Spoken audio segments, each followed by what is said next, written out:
What if I told you that the nightmare didn't end when the ark touched dry ground, that the eerie silence left in the wake of the great flood wasn't the end of the ancient rebellion, but only a pause in a far darker saga? We've been taught that the flood washed the earth clean, purged it of wickedness, swept away the hybrid monstrosities that once roamed the land. The Nephilim, offspring of divine rebellion and human desire, were supposedly no more. But what if that narrative is incomplete? What if Scripture, often dismissed as symbolic or metaphorical, holds cryptic hints that these ancient abominations weren't fully extinguished but survived, mutated, evolved? Could it be that echoes of that forbidden bloodline still reverberate through history or even into our time? The question isn't just unsettling, it's transformative. To face it is to reconsider everything we thought we knew about divine justice, human corruption, and the looming shadows over the last days. Before we can explore their possible return, we must descend into the original nightmare, the genesis of the Nephilim themselves. Scripture opens this chapter of horror with unnerving clarity. When human beings began to increase in number on the earth and daughters were born to them, the sons of God saw that the daughters of humans were beautiful, and they married any of them they chose. This wasn't mere romance. This was an unnatural breach between dimensions, divine beings crossing boundaries to take human women and produce something entirely other. The result? The Nephilim were on the earth in those days, and also afterward. Those final words, "and also afterward," are like an ominous drumbeat echoing through time. Were they just a vague reference, or a deliberate clue planted in the text, suggesting that the horror was not confined to pre-flood history? These Nephilim, often interpreted as giants, were more than just physically imposing. They represented a spiritual contamination, a hybrid existence that defied both heaven and earth. Ancient texts beyond the Bible, such as the Book of Enoch, describe them as beings of immense size, power, and insatiable hunger, devouring not only animals, but humans and even each other. Their presence brought chaos, accelerated corruption, and ultimately triggered divine intervention on a global scale. God's wrath wasn't solely about human sin, it was a reset, a firewall against a corrupted genetic lineage that threatened to unravel creation itself. And yet, that one line, "and also afterward," remains a crack in the narrative, a fissure through which unease seeps. The mystery deepens when we consider the post-flood world. In Numbers 13, when the Israelite spies scouted the Promised Land, they returned with a chilling report. "We saw the Nephilim there. We seemed like grasshoppers in our own eyes, and we looked the same to them." How could this be? If the flood had eradicated the Nephilim, how were they alive in Canaan centuries later? Some argue that the name Nephilim was reused to describe large people, but others point to the possibility that the lineage had somehow survived. Could one of the wives aboard the ark have carried the corrupted bloodline? Or did fallen angels descend again, repeating the rebellion? Either way, the reappearance of giants after the flood isn't easily dismissed as metaphor. It's a biblical thread that refuses to be untangled neatly. What we're faced with then is not a myth, but a pattern, an ancient intrusion that didn't end with the floodwaters receding. If the Nephilim did survive, their purpose, their influence, and their legacy might still be with us, hidden beneath layers of history, misinterpretation, or willful ignorance. And if that's true, what does it mean for our present age? Could the same spiritual forces that gave rise to these hybrids be active once more, subtly influencing humanity, blurring the lines between the natural and unnatural? As we edge closer to what many believe, our prophetic end times, the question becomes more than theological, it becomes existential. The Book of Enoch, a text revered by many early believers yet later dismissed as apocryphal, casts a haunting light on this ancient riddle. It doesn't merely echo the cryptic language of Genesis, it tears back the veil. Within its pages, the mysterious sons of God are unmasked as the Watchers, celestial beings assigned to watch over mankind. But these divine sentinels betrayed their sacred charge. Drawn by forbidden desire and driven by rebellion, they descended upon Mount Hermon, where they bound themselves with an oath, an unholy pact to defy heaven.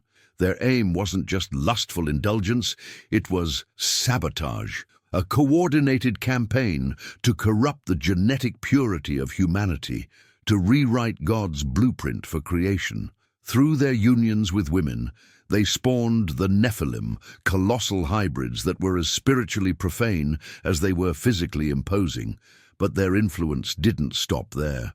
These fallen angels also seeded the world with forbidden arts, warfare, weaponry, seduction, witchcraft, astrology, and even the chilling practice of terminating unborn life. This was not mere sin, it was total contamination, a spiritual pandemic. The world before the flood, once declared good by its creator, spiraled into irreversible darkness. Every corner of human society became a reflection of the Watchers' rebellion. Violence was no longer isolated, it was institutional. Sexual perversion wasn't rare, it was rampant. Occult knowledge didn't hide in the shadows, it sat enthroned in plain sight. The result was an earth so thoroughly defiled that only a cataclysm could rescue it. The global flood was more than judgment. It was a reset, a firewall to preserve the last untainted strands of humanity through Noah and his family. That's the widely accepted conclusion. The Nephilim perished beneath the rising waters, their bloodline extinguished, their story ended. But was it? There's a quiet tremor embedded within Genesis 6 that resists this clean ending. After laying out the origins of the Nephilim and warning of the coming deluge, verse 4 slips in an almost unnoticed clause. The Nephilim were on the earth in those days, and also afterward. It's easy to skim past, to treat it as a throwaway line, but that one word, afterward, stands like a crack in the door, hinting at a far greater mystery. If the flood was a total purge, how could there be an afterward? Why mention it at all? This isn't poetic ambiguity. It's a breadcrumb left in plain sight that dares the reader to look deeper. The implications of that phrase are staggering. It suggests that the genetic corruption, or perhaps even the influence of the Watchers, found a way to endure. Were there survivors? Did the fallen angels return and reinitiate their scheme? Did the wives on the ark unknowingly carry the tainted seed of the Nephilim? Or could the evil that once walked in flesh have taken on a more insidious spiritual form, operating in secret until the time was right to re-emerge? The answers are not easy. But what is clear is that this small detail, the afterward, echoes like a warning shot through the halls of theology. It challenges the finality of the flood, and with it forces us to rethink the battle between heaven and hell, not as a concluded episode, but as an ongoing war, one that still touches our world today. To confront this enduring mystery, scholars have ventured into varied, interpretive terrain. Among the boldest of theories is the notion of a second angelic rebellion, an echo of the original transgression committed by the Watchers. This hypothesis proposes that a separate faction of celestial beings, undeterred by divine judgment, descended once again to corrupt humanity post-flood. It's an idea that stirs both curiosity and caution. Theologically, it presents serious implications. Would God, having already bound the first Watchers in chains and cast them into the abyss, permit another celestial revolt of the same nature? Would such an act not undermine the gravity of his initial judgment? And yet, despite its provocative allure, this theory finds little to no direct support in the biblical canon. It relies heavily on conjecture and struggles under the weight of its theological inconsistencies. Still, the idea haunts the margins of the discussion, lingering as a possibility for those willing to entertain less conventional narratives. But a more grounded and compelling explanation emerges when we consider the extended testimony of Enoch. According to this ancient text, the flood may have destroyed the flesh of the Nephilim, but it did not eradicate their essence. Enoch asserts that the spirits of these beings, neither fully human nor truly angelic, became disembodied, restless, and profoundly malevolent. Unlike human souls destined for rest or judgment, these hybrid spirits were cursed to wander the earth, severed from heaven and unwelcome in Sheol. These are the unclean spirits, what many now call demons. If this is true, then the world after the flood was not empty of Nephilim influence. It was haunted by it. These spirits, untethered and vengeful, may have continued their mission of corruption, not through physical union this time, but through possession, manipulation, and deception. This opens a chilling line of thought. As Noah's descendants spread and multiplied, rebuilding civilization, they did not do so in a vacuum. Spiritual pollution may have seeped back in through unseen channels. Consider Babel. Humanity's rapid consolidation, arrogance, and defiance of God were eerily reminiscent of the antediluvian world. Could this have been the influence of those ancient spirits? Whispering rebellion, magnifying pride, guiding hands toward hidden knowledge once more? And beyond that, could these entities have found new ways to manifest physically? Perhaps through the possession of key individuals, or through genetically corrupting certain lineages, crafting tribes and warriors whose size and savagery echoed their ancient progenitors, even without the need for another angelic incursion. In this framework, the post-flood giants would not be the result of a new celestial event, but of a lingering spiritual infection. The Nephilim were not reborn in body, but resurrected in influence. Their hatred of humanity and defiance of God did not perish with their bones. It merely changed form. And this theory doesn't just fill in the biblical gaps. It harmonizes with the broader theme of spiritual warfare threaded throughout Scripture. It suggests that what began on Mount Hermon never truly ended, that the war between heaven and the fallen persists, not just in the physical realm, but in the unseen corridors of influence, corruption, and deception that continue to shape the human story. Another deeply controversial interpretation suggests that the Nephilim seed may have, in some form, survived aboard Noah's Ark, not through the fallen angels themselves, but through a tainted bloodline carried by one of Noah's family members. Most frequently, this theory points to Ham and the infamous incident involving his son Canaan. Though the details remain cryptic, some scholars speculate that Ham's transgression and the subsequent curse on Canaan may hint at more than moral failure. It could suggest a deeper, possibly genetic corruption. If true, this would mean that the very vessel meant to preserve uncorrupted humanity may have also harbored a lingering thread of the Nephilim line. Yet this idea is so sensitive, so theologically loaded, that even those who entertain it do so with great caution. It raises troubling implications. Did God's judgment not fully cleanse the earth? Was there a divine concession, allowing some trace of that ancient defilement to pass through the flood for a greater purpose, yet to be revealed? These are dangerous waters, yet they persist in scholarly debate because of what the Scriptures undeniably affirm. The giants returned, and they returned not as legend or myth, but as verifiable obstacles recorded in Israel's sacred history.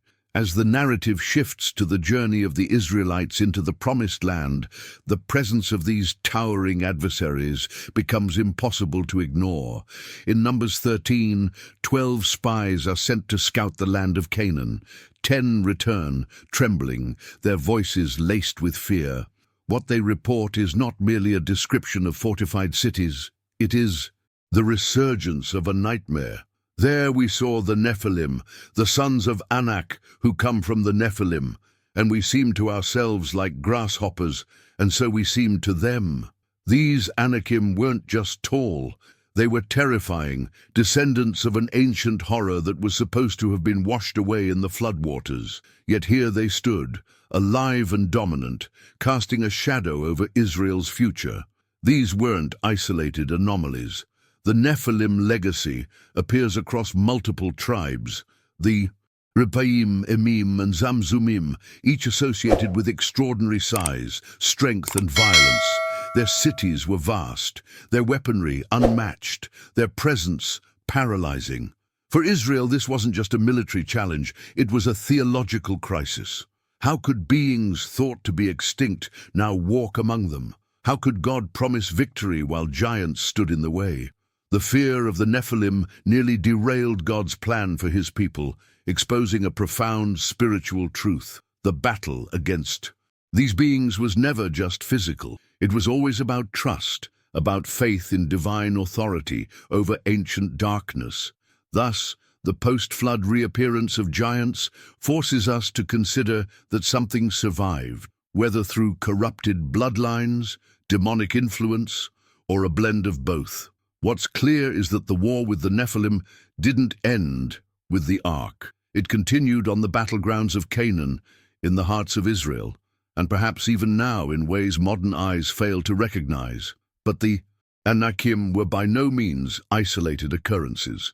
The book of Deuteronomy, in chapters 2 and 3, provides further compelling evidence describing other colossal peoples that inhabited various lands. The Rephaim, for instance, were another formidable race of giants, primarily located in the Trans-Jordan region. One of the most infamous among them was Og, king of Bashan, whose immense size was underscored by the startling detail that his iron bedstead measured over 4 meters or 14 feet in length, a clear testament to his colossal stature. Imagine facing such a king in battle. Other related groups, such as the Emim, the Horites, the Zamzumim, and even the Avim, are explicitly mentioned as giants, who were either driven out or subdued by other peoples before Israel's arrival. These passages are not merely historical footnotes, they are vital pieces of the puzzle, unequivocally confirming the existence of diverse giant races across different parts of the post-Diluvian world, a stark contrast to the common understanding of the flood's cleansing power. And of course, who could forget Goliath, the most famous giant in all of biblical history, famously vanquished by the young shepherd boy, David. But Goliath, from the Philistine city of Gath, was not an isolated anomaly. The Bible explicitly mentions his brothers, all described as men of immense stature and exceptional strength. In 2 Samuel 21:20, we read of a giant who had 6 fingers on each hand and 6 toes on each, a foot, a striking physical anomaly that echoes descriptions of other ancient giant legends and raises profound questions about the genetic or spiritual origin of his lineage. These Philistine giants, residing in Gath, were clearly remnants of a powerful, towering lineage that persisted in the region for thousands of years after the flood. Their very existence, long after the supposed eradication of all giants, continues to perplex and challenge our understanding of biblical history. How could these beings, so eerily similar to the antediluvian Nephilim, have potentially resurfaced or continued their line? The connection between these post-Diluvian giants and the Great Deception is not merely coincidental. It is profound and intricately woven into the fabric of spiritual warfare. If, as the Book of Enoch powerfully suggests, the disembodied spirits of the Nephilim who perished in the flood continued to roam the earth, they would have become potent instruments for the ongoing agenda of deception orchestrated by fallen powers. These malevolent spirits, driven by their insatiable desire to corrupt God's creation and mislead humanity, could have directly influenced kings, leaders, and entire peoples to engage in the most abominable practices. We see this manifested in the very lands where these giants dwelled. The pervasive practice of child sacrifice, the dark worship of demonic entities, and the widespread adoration of false gods. all practices explicitly forbidden by the Almighty, yet embraced by those under deep spiritual sway. The persistent existence of these giants and the ongoing warfare Israel was mandated to wage against them throughout the Old Testament transcended mere territorial disputes. They were profound spiritual battles. These formidable, towering peoples often inhabited lands saturated with the most grotesque abominations, and their eventual eradication by God's command was a crucial part of his divine plan to purify the Promised Land from the same profound spiritual contamination that had previously led to the flood. The great deception manifests not only through the insidious spread of false teachings, but also through the deliberate perversion of life itself, of worship, and of divine order, cunningly encouraged by malevolent spiritual entities whose ultimate goal is to usurp the glory of God and enslave humanity in darkness. The lingering physical presence of these giants served as a chilling, tangible reminder of a continuous spiritual defilement. The lessons gleaned from these ancient mysteries are not just academic, they are profoundly alarming and directly relevant to the end times in which we live. Jesus Christ himself issued a solemn warning. Just as it was in the days of Noah, so it will be at the coming of the Son of Man. Many interpret this prophecy as a return of widespread moral corruption, escalating violence, and rampant spiritual depravity. But what if this prophecy also implies the resurgence of even deeper demonic influences and unsettling physical manifestations that directly hearken back to the terrifying times of the original Nephilim? Consider the accelerating global fascination with occult practices, the pervasive narratives of extraterrestrial beings, and even the controversial rise of transhumanism, the desire to merge humanity with technology or other forms of life. Could these seemingly disparate phenomena be subtle yet powerful manifestations of this ongoing great deception, a calculated attempt to fundamentally corrupt the very image of God within humanity? Understanding the complete history of giants, both before and after the flood, equips us with an invaluable tool: spiritual discernment. It compels us to recognize that the spiritual battle is not a relic of the past. It is intensely real, ongoing, and escalating. The enemy's ancient tactics, corruption, deception, the perversion of truth, and the distortion of God's perfect creation, remain unchanged, merely adapted and repackaged for modern times. The very existence of post-flood giants, whether through a mysterious surviving lineage or a persistent spiritual influence, serves as a powerful and chilling reminder that the forces that operated with such devastating effect in the days of Noah are still profoundly active today. They tirelessly seek to sow confusion, to distort reality, and to cunningly draw humanity away from the Creator. To discern these multifaceted manifestations of the great deception is not merely an intellectual exercise, it is an absolute imperative for us to stand firm in divine truth. The mystery of the post-flood Nephilim, much like the profound insights found in the Book of Enoch itself, is an urgent invitation to a deeper, more rigorous exploration of the Scriptures and the spiritual history of humanity. It is a journey that compels us to question conventional narratives, to relentlessly seek the truth hidden behind centuries of assumptions, and to actively prepare ourselves for the unprecedented spiritual challenges that define the end times. The unsettling questions surrounding the giants are not merely about a distant past. They are about our present reality and about the profound spiritual confrontations that are rapidly approaching. What are your thoughts on the existence of the Nephilim after the flood? Do you believe the influences of fallen angels are still actively shaping and deceiving our society today? Share your insights and perspectives in the comments below. If this video deepened your understanding of biblical mysteries and sparked new thoughts, please give it a like, share it widely with your friends and family who also seek truth, and subscribe to the channel so you don't miss the next profound revelations we'll uncover together. The truth is out there, waiting to be discovered by those brave enough to look beyond the surface.